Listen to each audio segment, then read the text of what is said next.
Magandang araw mga bata. Magandang araw din po. Mga bata, ngayon, tayo ay magsitayo para sa ating lupang hinirang na susundan ng panalangin at ehersisyo.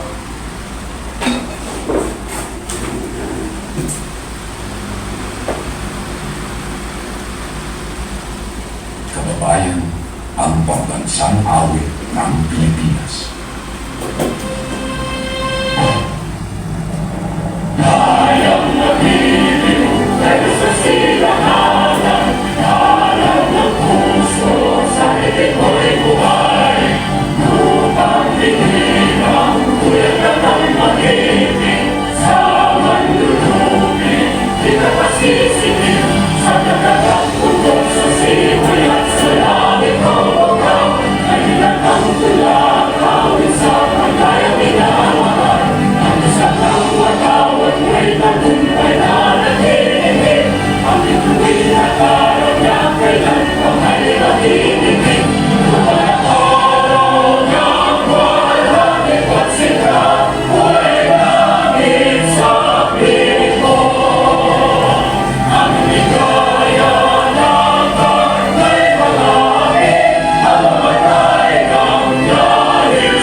Okay mga bata, manatili kayong nakatayo para sa ating panalangin.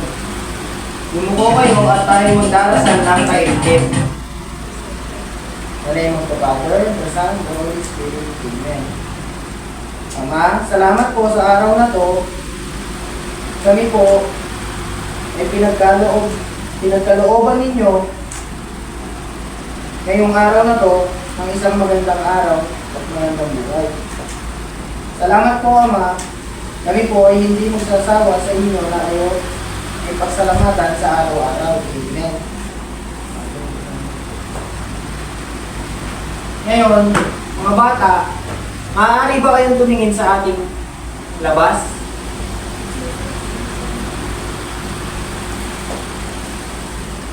Ano ang nakikita niyo sa ating paligid o sa ating labas? Araw po. Okay. Ngayon, kagaya ng nakikita ninyo na maaraw, sisimulan natin ang ating klase ng maganda. Pero bago ang yan, tayo muna ay mag-ehersisyo.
Okay, ngayon mga bata, dahil tapos na ang ating ehersisyo, kayo ay maaari nang magsipo.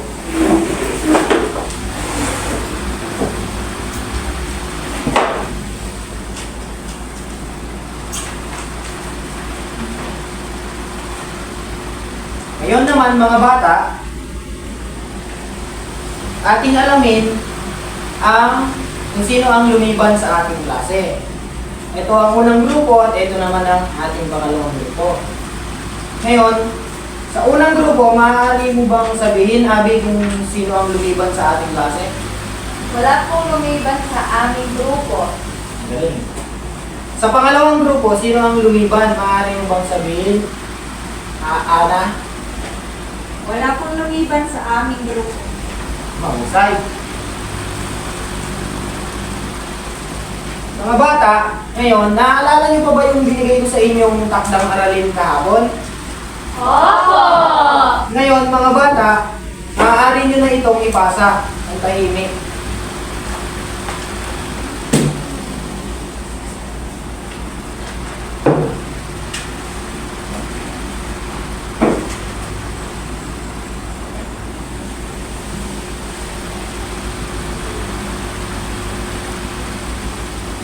Ngayon, bago tayo magsimula mga bata sa ating aralin, tayo muna ay magbalik-aral. Ngayon mga bata, bago tayo magsimula sa ating aralin, naaalala niyo pa ba ang ating pinag-aralan kahapon? Opo! Okay mga bata, ano nga iyon yung ating pinag-aralan kahapon? Teacher me, Sige nga Camille. mga karanasan po sa ating komunidad. Okay, magaling.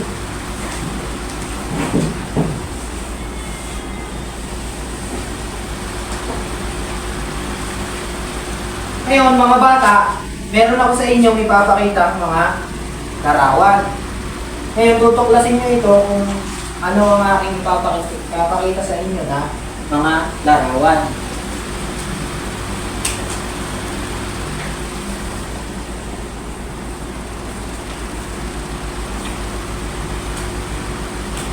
Ito ang unang litrato mga bata. Ano ang nakikita nyo sa unang litrato? Sige nga, Abigail. Simbahan po. Magaling. Ngayon, ito naman. Sige nga, Camille. Apple po. Ngayon, ito. Anong nakikita nyo sa litrato? Sige nga, Angelina. Guro po, teacher. Ito, anong nakikita nyo sa... Sige nga, Joel. Wait lang po. Ito, ang ating huling litrato. Sige nga, Ana. Talong po. Galing. At dahil, ayan, mga bata, natuklas ninyo ang mga pinakita kong litrato. Ngayon, maglalaro kayo ng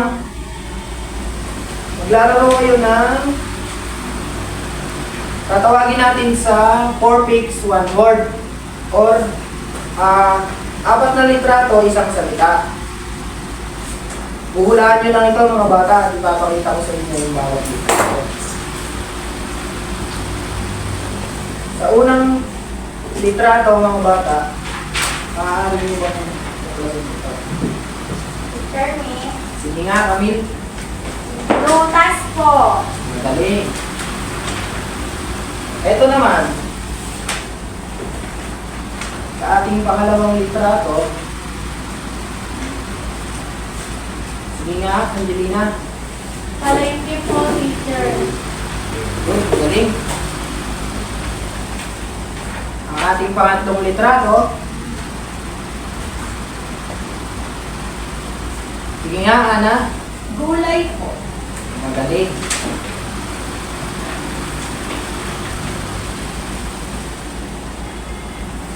Ngayon, ito naman ang ating huling litrato para sa ating laro ng politics. Sige nga, Abigail. Pamilya po. Galing. Galing, dahil natuklas nyo yan, yung mga pinakita ko sa inyo na nilaro natin, o hinulaan nyo. Ngayon, mga bata, sino sa inyo ang sumasama kay nanay at tatay para po namimili sa palengke? O sumasama sa mga komunidad na namimili kaga SM, o palengke, na sino sa inyo ang Po. Teacher. okay? Ngayon, mga bata, may kwento ako. Alam niyo ba, nung isang araw, sumama ako sa nanay ko. namili kami sa palengke ng gulay at mga babaunin ko at pangangailangan namin sa aming bahay. Ngayon mga bata, namili kami sa komunidad ay sa palengke ng kakailanganin namin. Ngayon, may ipapakita akong litrato at pagkasin nyo ito.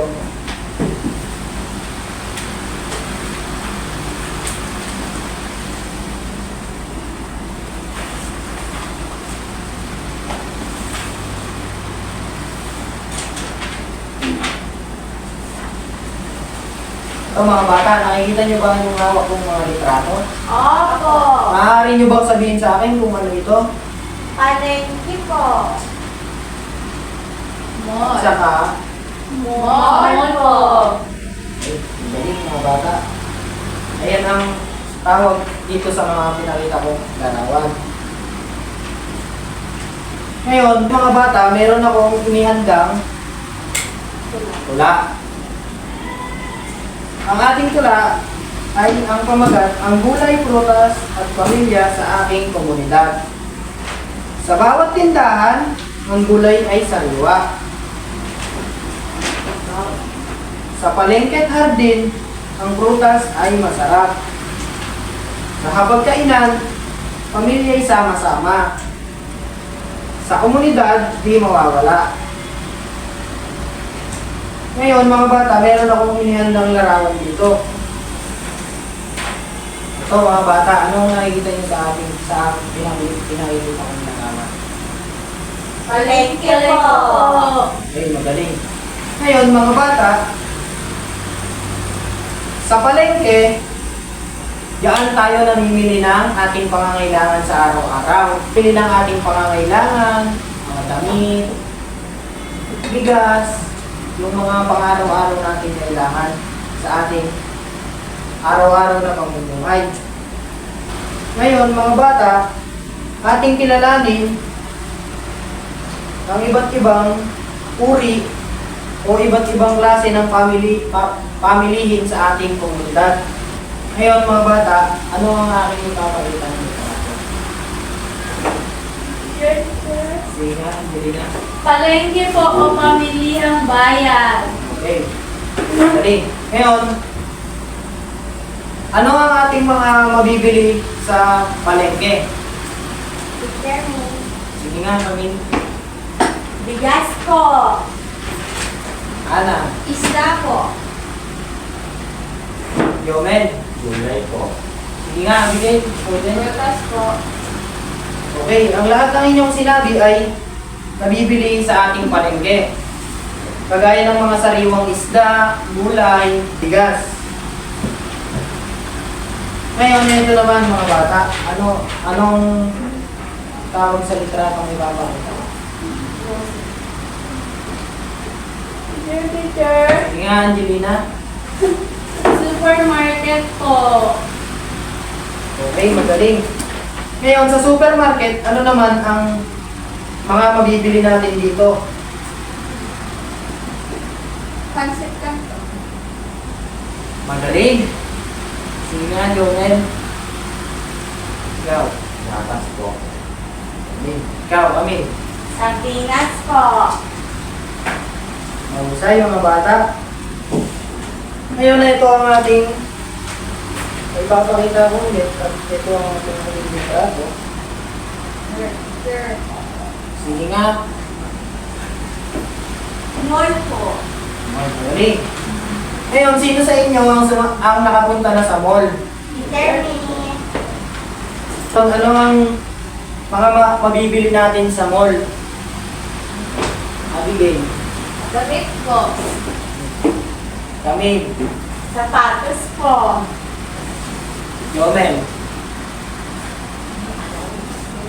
Mag po, teacher. Hindi, mahusay. Dahil dyan mga bata, kayo ay magsitayo at bigyan nyo ng whistle bomb clock ang inyong mga sarili. Kaya nyo lang ako ha. 1, 2, 3, 1, 2, 3. Boom! Okay.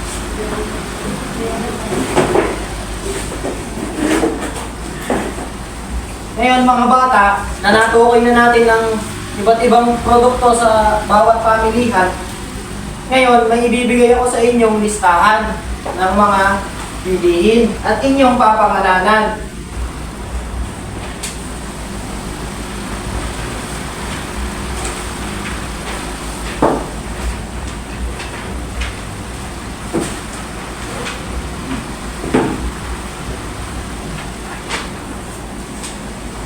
Ngayon mga bata, inyong pangalanan ang mga nasa litrato.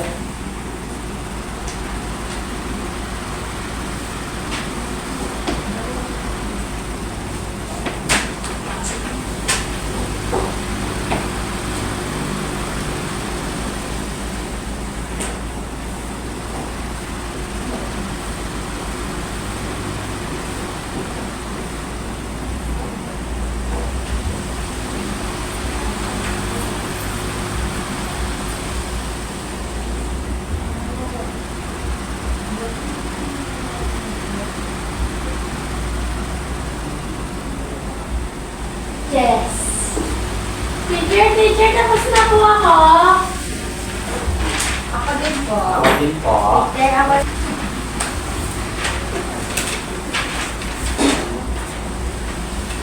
Ngayon mga bata, dahil natukoy nyo na yung mga binigay ko sa inyong listahan ng mga papilihin. Hanggat bata pa kayo, dapat mahalagang matutunan ninyo na ang tamang pagbili sa palengke at tamang pagpili ng mga masustansyang pagkain para sa ating kalusugan. Sa ikakabuti na rin ng ating pamilya.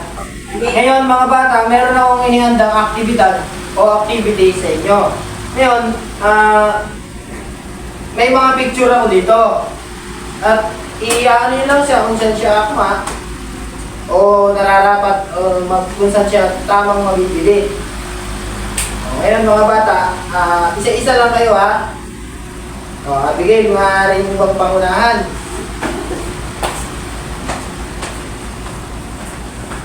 Ngayon mga litrato.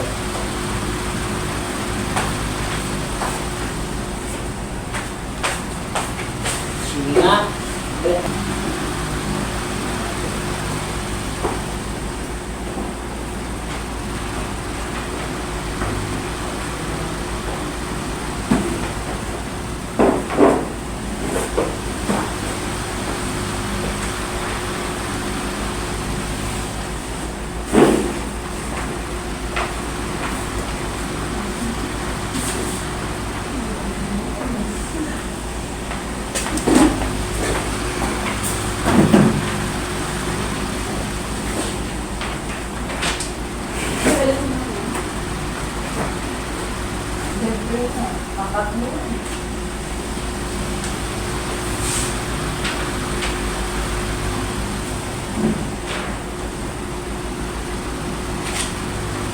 Ngayon mga bata, dahil kayo ay magagaling at tama ang inyong ginawa, kung saan nalagay ninyo kung saan akma yung mga bilihin na yun.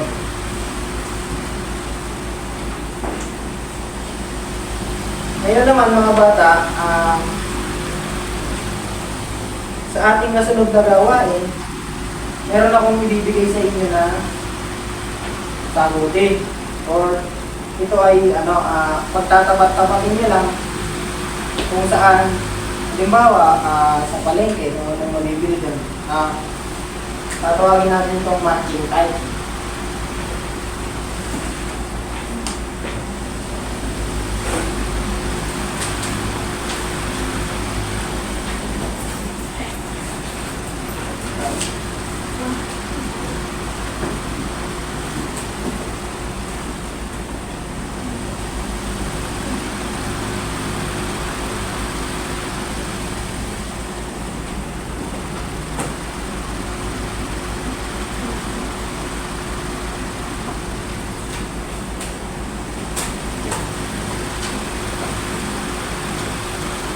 Teacher Dan. Tapos na po, teacher.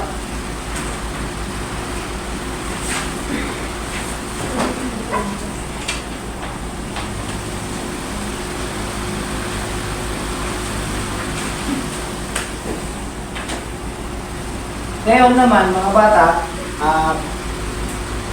sa ating ikatlong gawain, meron akong ibibigay sa inyo na paper o isang papel.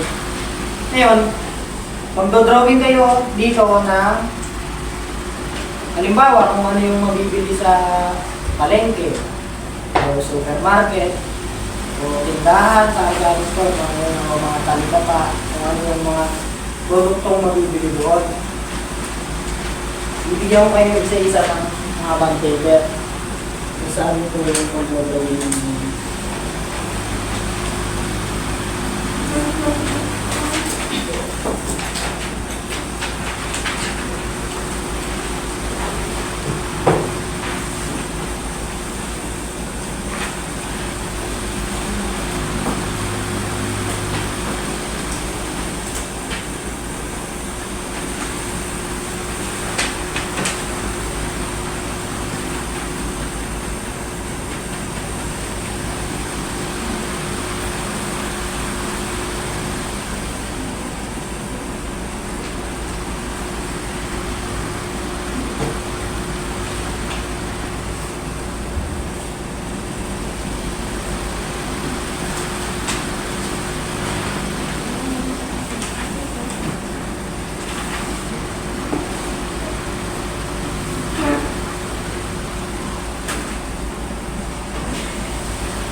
Ganito po ba, teacher?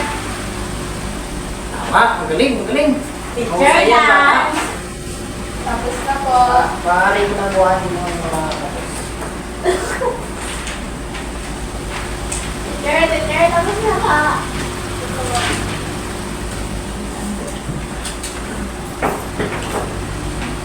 Wala sa ano, supermarket.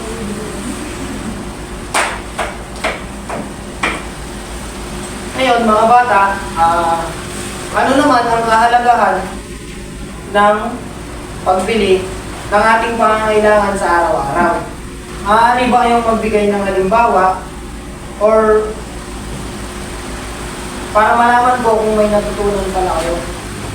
Or maaari ba kayong magbigay ng halimbawa ng mga binibili ng magulang niyo sa kagaya ng palengke o sa mga pagbiban na ginawa natin kanina?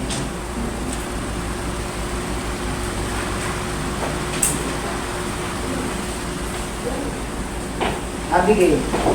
Totos po. Alright. Teacher. Lang. Sige nga, Angelina. Stop po, teacher. Jome. Kulay ko, teacher.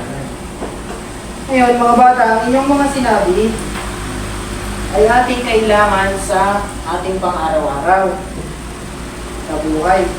At isa pa, ang isa ding mga bibili natin ay kagaya ng mga baon ninyo ngayon. Ngayon, may tanong ako mga bata.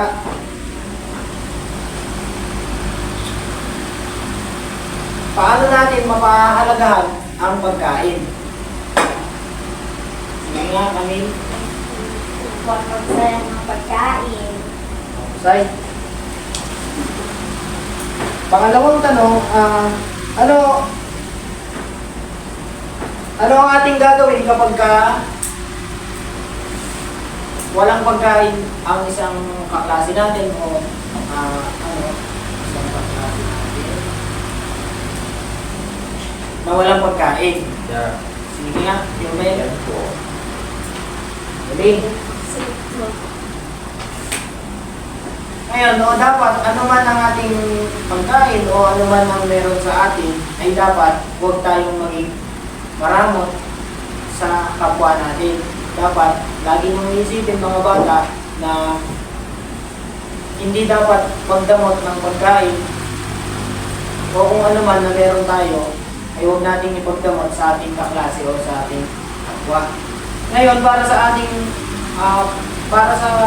ating pagtataya ay mayroon kayong tutuklasin. Ngayon, ibibigay ko ang panuto. Lalagyan nyo lang ng check ang mga pagkain at inumin na mabuti para sa ating kalusugan o sa inyong katawan. Ngayon, yung mga hindi naman mabuti sa ating kalusugan, o hindi makakaganda sa kalusugan natin o ng mga bata, ay kagaya natin, lalagyan nyo lang ng X mark. Pagka nakakabuti naman sa inyong kalusugan o sarili, lalagyan nyo lang ng check mark.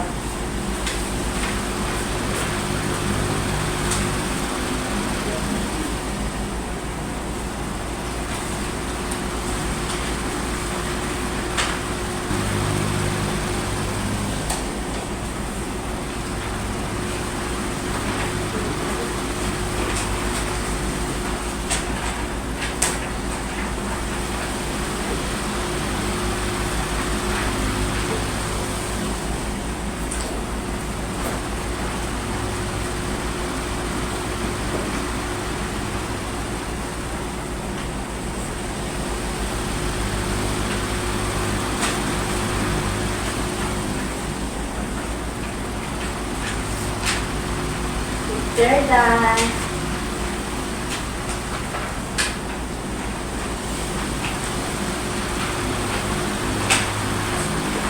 Tapos na po.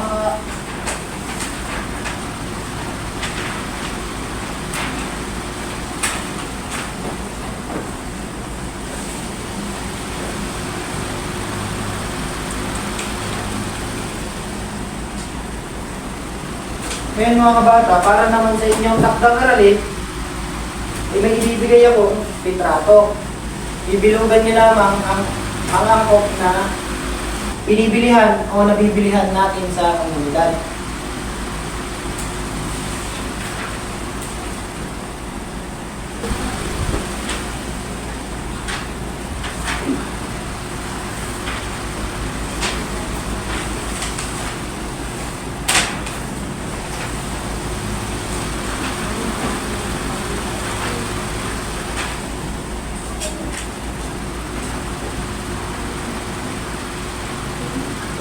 Ngayon mga bata, maaari nyo nang itabi ang inyong mga takdang aralin. Yun lang mga bata. Sana may natutunan kayo sa ating tinalakay ngayon sa komunidad or ang tamang pagbili ng tamang pagkain para sa ating kalusugan. Bye-bye mga bata. Maraming salamat sa inyo. Paalam po!